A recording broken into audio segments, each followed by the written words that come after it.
All right, let's get into chapter 19, section 2, all right, part 1 here, the extension of European power. I want to start off by talking about mercantilism. We've already talked about this before, but you can look at the picture and you can see here we have a mother country that is, I don't want to say it, I live in a society where I'm afraid if I comment on this person's figure that I'm going to be met by serious repercussions. So we'll leave that alone, but the mother country obviously soaking up the natural resources from all the colonies, right? The colonies exist for one reason and one reason only. That is to make the mother country more and more wealthy. Now let's just move on from that before we get in trouble. Now let's talk about India. We've already been in Canada. We've already talked about South Africa. We talked about Australia, New Zealand, the United States, right? All these colonies. And now we'll talk about India, right? Notice India right next to China, all right? Here we got the Himalayan mountains, all right? Just always be paying attention to this stuff, all right? We talked about the sun never setting on the British Empire. So we're in India right here. And Britain is going to, obviously get its tentacles all throughout India and collect up yet another colony. And we're going to see anytime this happens, right? This is the same story basically wherever we go.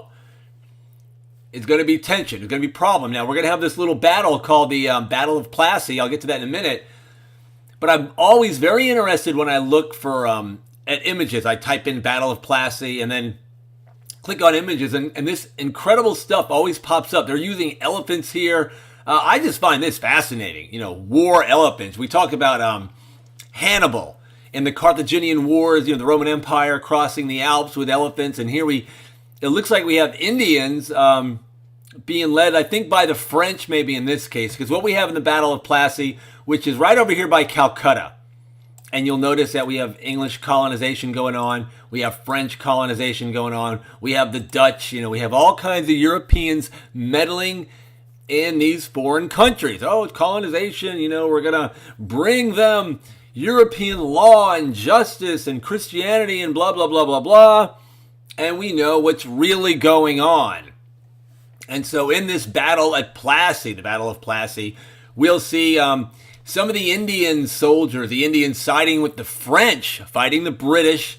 And of course, Robert Clive is sort of the heroic leader. Test question.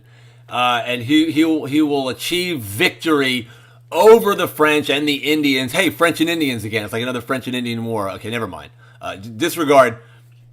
Robert Clive's going to win that, and we'll see that these victories made the British East India Company the dominant authority in India. And I find it very strange. It's a business, it's a company, right, for profit. It is the controlling entity, right, above the king in this case, or maybe you could say the king is allowing it. But this is troubling to me. When we have a company, a business, it could be like Coca-Cola or Apple or whatever. The power that these companies wield is something we just don't even recognize. You go over to China or somewhere, anywhere over there, really, you see these companies set up, and they hold a great deal of power. And of course, what interests me is not only that, but they have their own coat of arms, and I'm always very suspicious. I mean, these things reek of secret society stuff, and you can bet everything in here means something, right? These red claws, what is there, 1, 2, 3, 4 little, I mean, everything represents something. It's not like, hey, let's just do this and that'll be cool. No. I don't know what this one represents. I've never looked in. I didn't even know the British East India Company had its own coat of arms, but whatever, right? So we'll move on from there. And I just want to point out a sepoy is a soldier, is an Indian soldier, usually, an infantryman. And we'll see that, they're going to be employed with the French East India Company and other, European counterparts. But the most of them are with the British East India Company. So you know what a sepoy is, just an Indian soldier. Now let's talk about the Sepoy Rebellion. Now we're in 1857, right? This is right at the end of the Crimean War. Great Britain and France fighting Russia. And of course, they're going to win that. And it's right before the American Civil War. And don't think for a second that, these things, well, they're happening on different continents. They must not be related. No. They're related. They are definitely related. Now, we'll get into the Civil War, the American Civil War, probably next year. But here's what Bob Jones says the cause of the Sepoy Rebellion, right? The immediate cause was the introduction of a new rifle cartridge. And this cartridge, you bit off the top, and then you loaded the weapon and did whatever. And apparently the cartridge was it had like pig and or cow grease. And so of course in India the cow is a sacred animal. There's a lot of Hindus in India. There's Muslims there, and of course the pig is like unclean. You can't touch it, kind of thing. That's what Bob Jones talks about. Now, if we go to the Encyclopedia Britannica, we see a somewhat different version of this story. It says everywhere the old Indian aristocracy being replaced. By whom? By the British, of course. See, this is starting to sound, this makes more sense. One notable British technique was called the doctrine of lapse, where if you had a Hindu ruler who did not have a son or a natural heir, he would be prevented from adopting his own successor. And therefore, his land would be annexed. You have to ask yourself, where do you, Britain, where do you have the authority or the wherewithal to come in here and start implementing policies such as this? What gives you that sort of, well, I'll tell you what gives you the right to do it is that, gunpowder and bullets and things of that sort. But you have to see it for what it is. You're coming into this foreign country and then, we're there to help and we're, spreading the good news, blah, blah, blah, blah, blah. And this is what we see time and time and time again. We don't see Indians from India, going to Europe. We don't see Native American Indians going to Europe and colonizing. We don't see the Aztecs and the Incas and the Mayas going into France. You know what I mean? It's always the same flow. And we don't know. We don't know what was in Europe before this monarchical system. We don't know. That history, in my opinion, is gone. I am of the opinion that at some point in time, there was a tribal-like government. I don't want to call it a government, but a tribal-like system, just like the Native Americans, just like the Africans, just like the Australian or the Aboriginal.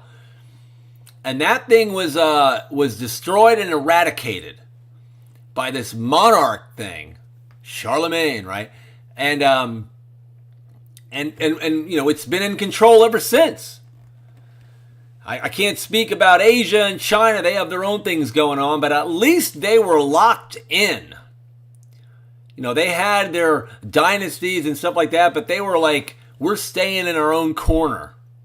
All right, I digress. Let's move on here. I'm going to finish it right here, the Opium War, and this is going to really take us into the next section. We're going to see a war in China against Great Britain. And it starts off because Britain is selling opium. It's smuggling it in to China, getting the population addicted, and therefore, they need to buy it. Now they have to have it. And you have to ask, well, where was Britain, the British East India Company, strikes again, where were they getting their opium? Well, all right, see, things start to fall into play. You start to see what's going on. A few clues here. You start out, and we see how close China is to India. So anyway, that'll conclude this section here. But I would point out, this reminds me of a story of what's going on in Afghanistan. The chief crop coming out of Afghanistan. It'll probably surprise you. And it's really the same story. It's the same story from the Vietnam War. I don't want to point any fingers. I'm not speaking with authority here. I'm just speaking as a researcher, as an observer. What was coming out of Vietnam, aside from communism? Same theme, in Afghanistan. Of course, the same thing with the British East India Company in India, but we'll talk about that at a later date.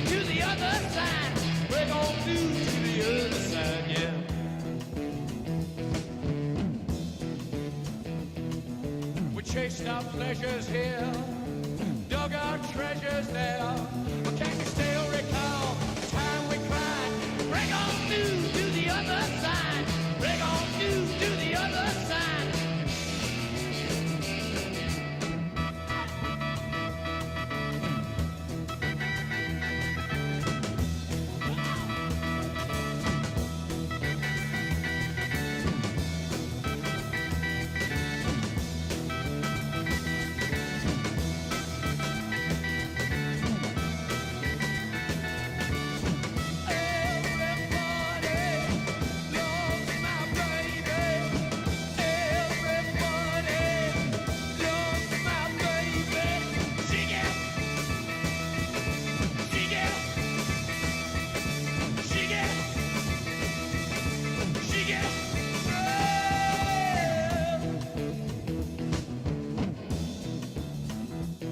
I found an island in your arms.